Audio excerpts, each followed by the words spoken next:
सुप्रभातम। तर्क संग्रह के आकाश निरूपण का आज हम अध्ययन करने वाले हैं। इससे पूर्व हमने पदार्थों में पृथ्वी, जल, तेज और वायु के बारे में चर्चा की है। आकाश भी इन 9 द्रव्यों में मुख्य द्रव्य माना जाता है। आकाश के बारे में तर्क संग्रहकार लिखते हैं, शब्द गुणकम आकाशम तच्च एकम विभु नित्यम च। सबसे पहले हम आकाश का लिंग जान लेते हैं। आकाश शब्द जो इसमें प्रयोग किया गया है या संपूर्ण संस्कृत साहित्य में नपुंसक लिंग में प्रयोग किया जाता है। इस बात की पुष्टि इस बात से भी हो रही है कि आकाशम शब्द का प्रयोग किया, एकम शब्द का प्रयोग किया, इसके जो विशेषण प्रयोग किए गए हैं वो एकम है, विभु है, नित्यम है। तो इनसे तात्पर्य निकलता है कि आकाश शब्द नपुंसक लिंग में है। अब इसका लक्षण करते हुए लिखते हैं, शब्द गुणकम, गुण वाला जो द्रव्य है उसे आकाश कहते हैं। शब्द गुणकम यानी शब्द गुणकम, गुणकम का मतलब है वाला, गुण वाला, आकाशम आकाश है। यानी शब्द नाम का जो गुण जिस द्रव्य में रहता है उसे आकाश कहते हैं। अब आपको ये बात तो मालूम ही है कि शब्द एक गुण है। रूप, रस, गंध, स्पर्श, संख्या, इन गुणों में ही शब्द, रूप, रस, गंध, स्पर्श ये जो है ये भी गुण माना गया है। उनमें शब्द को भी गुण माना गया है, जितने भी गुण हैं उनमें से। वह आकाश कैसा है? तत् यानी वह, ये भी पुल्लिंग नपुंसकलिंग शब्द में एकम एक है, विभु विभु है, नित्यम च और नित्य है।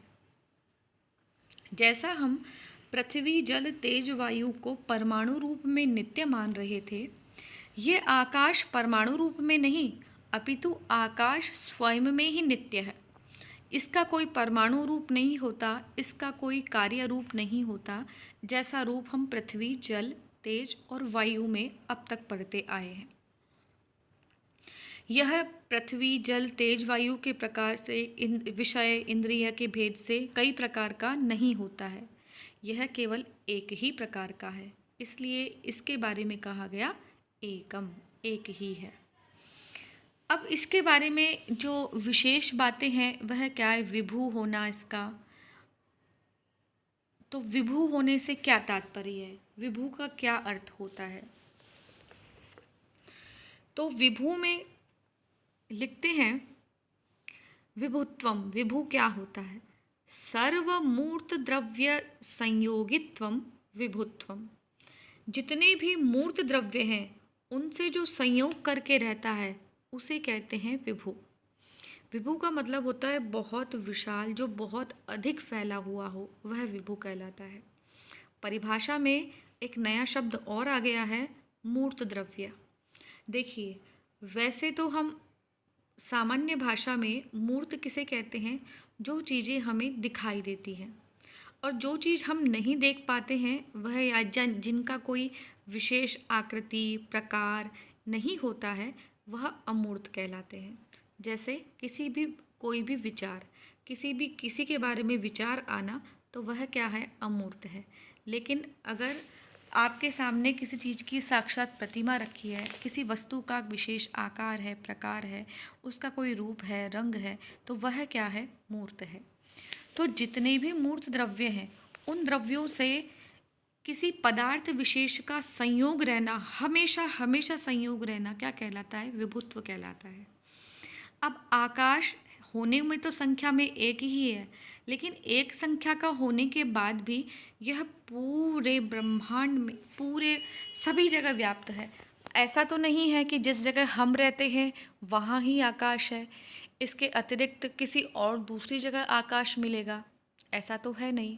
पृथ्वी के साथ भले ही ऐसा है कि यहाँ कहीं हम रह रहे हैं वहाँ पृथ्वी है, लेकिन कहीं और जाएंगे तो समुद्र और केवल पानी ही पानी मिलेगा, तो पृथ्वी का क्षेत्र कहीं ख़त्म हो जाता है। लेकिन जहाँ पृथ्वी है, जहाँ पृथ्वी नहीं है, जहाँ पानी है, जहाँ पानी नहीं है, वहाँ सभी जगह हमको आकाश मिलता ही है। तो आकाश एक होने के बाद भी जितने मूर्त द्रव्य हैं, हम पृथ्वी को मूर्त मान सकते हैं, हम जल को मूर्त मान सकते हैं, मतलब ये मूर्त हैं। पृथ्वी मूर्त है, जल मूर्त है, तेज मूर्त है, वायु मूर्त है। तो और जो हमारा मन है उसे भी मूर्त माना गया है। तो अभी तक जो हमने 4 द्रव्य पढ़े हैं, पृथ्वी, जल, तेज और वायु, ये चारों ही मूर्त हैं। और मूर्तों में मन को माना गया है, तो मन भी मूर्त द्रव्यों में आता है। तो इन 5 द्रव्यों से जिसका हमेशा संयोग रहता है वह क्या कहलाता है? विभु कहलाता है। ऐसा ही आकाश है। मूर्तत्वम, तो मैंने आपको एक बात बताई कि जो हम दिखाई देते हैं, लेकिन इसे हम संस्कृत में परिभाषा कैसे देंगे इसकी? तो वो है परिच्छिन्न परिमाणवत्वम क्रियावत्वम वा। जिसका परिच्छिन्न परिमाण हो। परिच्छिन्न परिमाण होने से तात्पर्य है जिसका आकार प्रकार हम बता सकते हैं कि ये पृथ्वी कहाँ तक फैली हुई है, कितनी बड़ी है, इसका कैसा आकार है। इस बारे में हमें वैज्ञानिक बता चुके हैं, और इससे पूर्वी खगोल वैज्ञानिकों ने, आर्यभट्ट ने इत्यादि ने इन सब के बारे में, सूर्य, पृथ्वी, इनके चक्कर कौन किसके लगाता है, समय कैसा होता है, ऐसा हमें पहले वो बता चुके हैं। तो इनका परिमाण हमको पता है। तो जिसका परिमाण निश्चित हो, परिच्छिन्न यानी जिसका परिमाण हम माप सकते हैं, ऐसे परिमाण वाले और क्रिया वाले, जिनमें किसी प्रकार की कोई क्रिया होती है, ये सभी द्रव्य मूर्त कहलाते हैं। और पृथ्वी, जल, तेज, वायु, मनांसी, मूर्तानी, इन सभी द्रव्यों को मूर्त कहते हैं। इसके बाद शब्द है एक, इन्हीं में आ जाता है कि भूत पदार्थ भी क्या होते हैं। कि ठीक है, पृथ्वी, जल, तेज, वायु और मन को आपने मूर्त द्रव्य कहा है, लेकिन हम भूत पदार्थों के बारे में सुनते हैं। क्योंकि आज हम 5वां द्रव्य पढ़ रहे हैं, पृथ्वी, जल, तेज, वायु और आकाश, आज ये 5वां द्रव्य है। क्या इन 5 द्रव्यों को मिलाकर भी कोई नामकरण किया जा सकता है? तो इसका उत्तर है हाँ। क्या नामकरण किया जा सकता है? पृथिव्याप तेजो वायव्या आकाशेति पंचकम भूतपद वाच्यम। पृथ्वी, जल, तेज, वायु और आकाश, इन 5 को मिलाकर इन्हें भूत कहा जाता है। आप भूत से तात्पर्य यह न समझिएगा कि भूत वो जो होता है जिससे आप डरते हैं। यहाँ भूत से तात्पर्य 5 महाभूतों से है। ये 5 महाभूत जिनसे मानव शरीर का निर्माण हुआ है, और इस पृथ्वी पर भी बहुत सारी चीज़ों का निर्माण हुआ है। अब भूत की यह परिभाषा किस आधार पर बनाई गई है? किस दृष्टिकोण से यह कह सकते हैं कि यह भूत है? इनका कोई क्राइटेरिया होता है, इनमें कोई विशेषता होती है जिसके कारण इन 5 को उससे माना गया है कि यह ही भूत है। तो भूत की क्या परिभाषा है? भूतत्वम नाम बहिरिंद्रिय ग्राह्य विशेष गुणवत्वम। भूत उसे कहा जाएगा जो हमारी ये बाह्य इंद्रियां हैं, उनके द्वारा उनके किसी विशेष गुण को ग्रहण किया जा सकता हो। बाह्य इंद्रिय मतलब जैसे पृथ्वी को हम हमारी इंद्रिय किससे ग्रहण कर सकते हैं? घ्राण से। क्योंकि पृथ्वी का क्या लक्षण है? पृथ्वी का लक्षण है गंधवती पृथ्वी।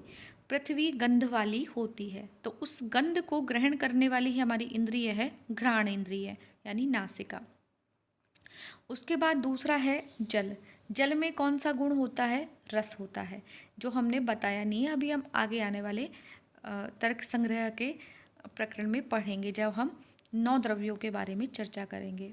अभी तो हम 7 पदार्थ पढ़ रहे हैं, आगे आने वाले टाइम में हम जब 9 द्रव्य पढ़ेंगे तब उसमें ये चर्चा करेंगे। तो क्षमा कीजिएगा, हम 7 पदार्थों के बारे में पढ़ चुके हैं। अभी हम 9 द्रव्यों के बारे में चर्चा कर रहे हैं। जब इन 9 द्रव्यों का विशिष्ट विश्लेषण आएगा, या 24 गुणों के बारे में पढ़ेंगे जब हम, तभी भी इसका विशेष वर्णन आएगा। तो हम बताएंगे उस समय भी कि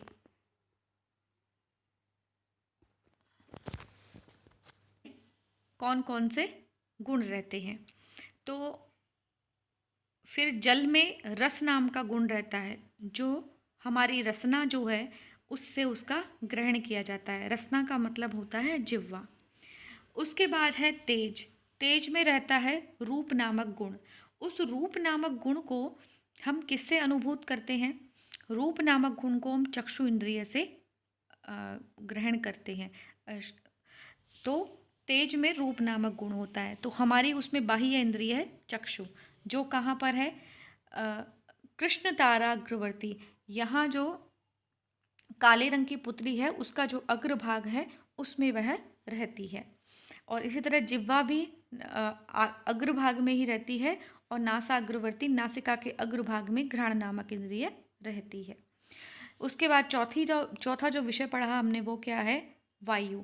वायु में रहता है स्पर्श नामक गुण, जो किससे ग्रहण होता है? त्वग नामक इंद्रिय से। तो पृथ्वी में गंध, जल में रस, तेज में रूप, उसके बाद वायु में स्पर्श, और पांचवा जो आज है वह है आकाश। उसमें रहता है शब्द नामक गुण, जो किससे ग्रहण किया जाता है? श्रोत्रेंद्रिय से। श्रोत्र से ही हम शब्द का ग्रहण करते हैं। तो आकाश जो द्रव्य है उसका जो हमारे शरीर में स्थान है वह कहाँ है? श्रोत्रेंद्रिय में। तो ये जो 5 इंद्रियां हैं हमारी, कौन सी, जिनको हम ज्ञानेंद्रियां भी कहते हैं, वो क्या है? श्रोत्र, त्वक, चक्षु, जिह्वा और घ्राण। ये 5 ज्ञानेंद्रियां हैं। इनको बहिरेंद्रियां भी कह रहे हैं यहाँ पे। इनके द्वारा जिन जिन विशेष गुणों का ग्रहण किया जाता है, जिन जिन विशेष गुणों का ग्रहण किया जाता है, वो गुण जिसमें रहते हैं, वे सब जो द्रव्य हैं वो सब क्या कहलाते हैं? भूत कहलाते हैं। देखिए, बहि इंद्रियां हमारी श्रोत्र, त्वक, चक्षु, जिह्वा और घ्राण, उनसे शब्द, रूप, रस, गंध, स्पर्श का ग्रहण होता है। ये उनके विशेष गुण हैं। ये विशेष गुणवत्वम यानी ये गुण वाले कौन होते हैं? आकाश, पृथ्वी, जल, तेज और वायु, ये 4 होते हैं, ये 5 होते हैं। तो इन पांचों को क्या कहेंगे? भूत से, भूत पद से कहा जाएगा। तो जब कभी भी आपकी परीक्षा में शब्द के जब कभी भी आपकी परीक्षा में आकाश की चर्चा हो या आकाश की व्याख्या आए, तब आकाश की व्याख्या में आपको इसका अर्थ तो लिखना ही है, साथ में आपको विभू को समझाना है, मूर्त द्रव्य क्या होते हैं ये समझाना है, और भूत पदार्थ क्या होते हैं ये समझाने हैं। जब आप भूत पदार्थों की चर्चा करेंगे तब आपको इंद्रियों के बारे में भी बताना है, और इंद्रियों के कौन सी इंद्रिय के द्वारा किस प्रकार के गुण का ग्रहण किया जाता है आपको इसमें यह भी बताना है। तो आज के वीडियो में आकाश निरूपण यहीं समाप्त होता है, और हम इसके अगले वीडियो में काल, दिक्, इनके बारे में चर्चा करेंगे। धन्यवाद।